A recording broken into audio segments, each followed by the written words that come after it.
Israeli হামলায় গাজার উপস্বরাষ্ট্রমন্ত্রী নিহত। গাজা উপত্যকায় আবারও জোরালো হামলা শুরু করেছে ইহুদিবাদী ইসরায়েল। হামাস পরিচালিত স্বাস্থ্য মন্ত্রণালয় অন্তত ৩৩০ জন ফিলিস্তিনি নিহত হওয়ার খবর জানিয়েছে। গাজার স্বাস্থ্য মন্ত্রণালয়ের প্রধান মোহাম্মদ জাকুত এএফপিকে বলেন, স্বাস্থ্য মন্ত্রণালয় ৩৪২ জনের মৃত্যু তথ্য নথিভুক্ত করেছে। তাদের বেশিরভাগই ফিলিস্তিনি নারী ও শিশু। কয়েকশো মানুষ আহত হয়েছে, তাদের মধ্যে বেশ কয়েকজনের অবস্থা গুরুতর।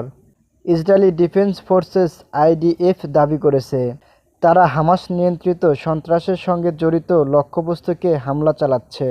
গাজার উপস্বরাষ্ট্রমন্ত্রী এবং হামাসের শীর্ষ নিরাপত্তা কর্মকর্তা মাহমুদ আবু ওয়াফা একটি হামলায় নিহত হয়েছেন বলে জানা গেছে।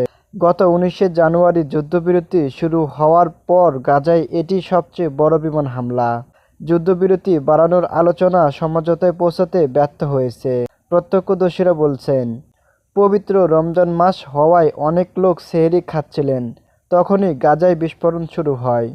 ২০টিরও বেশি ইসরায়েলি যুদ্ধবিমান গাজা সিটি, রাফা ও খান ইউনিসের লক্ষ্যবস্তুকে আঘাত হানতে শুরু করে বলে তারা জানিয়েছেন।